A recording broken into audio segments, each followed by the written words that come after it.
എന്ത് നടപടിക്രമം? നമ്മളെ വിശ്വസിക്കാൻ കൊള്ളാവോ? നമ്മള് ആത്മാർത്ഥമായിട്ട് ജോലി ചെയ്യുവോ, അതോ കമ്പനി ചതിച്ചിട്ട് സ്വർണവും പണമൊക്കെ മോഷ്ടിച്ചു മുങ്ങുവോ എന്നൊന്നും അവർക്കറിയില്ലല്ലോ അമ്മേ. ഓ, അതിന് നമ്മൾ അവർക്കൊരു ഉറപ്പ് കൊടുക്കണം. എന്തുറപ്പാ മോളെ? അവർക്കൊരു ഉറപ്പിന് വേണ്ടിയിട്ട് നമ്മളൊരു തുക ആദ്യം കൊടുക്കണം.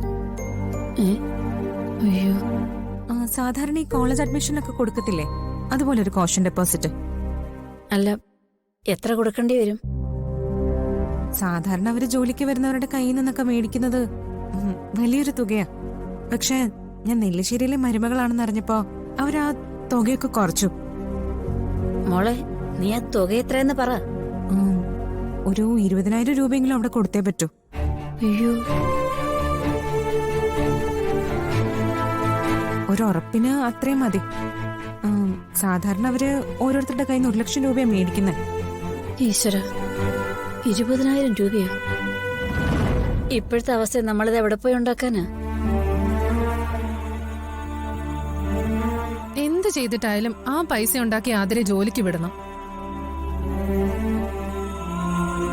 ഇപ്പോഴത്തെ അവസ്ഥയില് ആതിരയ്ക്ക് ഒരു ജോലി അത്യാവശ്യമാ. അതെ, കേസ് തോറ്റുപോയാലും നമുക്ക് ജീവിക്കണ്ടേ?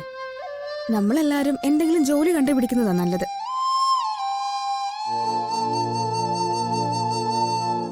ഞാനും ഒരു ടെക്സ്റ്റൈൽ ഷോപ്പില് ജോലിക്ക് CV അയച്ചിട്ടുണ്ട്. കിട്ടിയാ ഞാനും പോവും.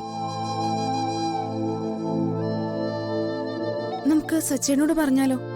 ഏട്ടൻ വിചാരിച്ച ഒരു 20,000 രൂപ എവിടെന്നെങ്കിലും മറിക്കാൻ പറ്റുമോ?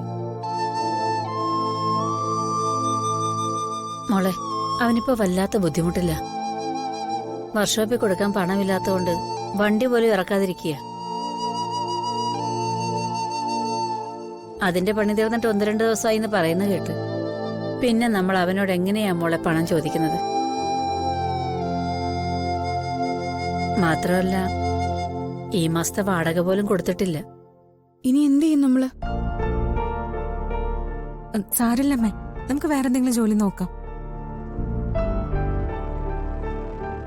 ഈ ജോലി എനിക്ക് വിധിച്ചിട്ടില്ല എന്ന് കരുതിയാ മതി.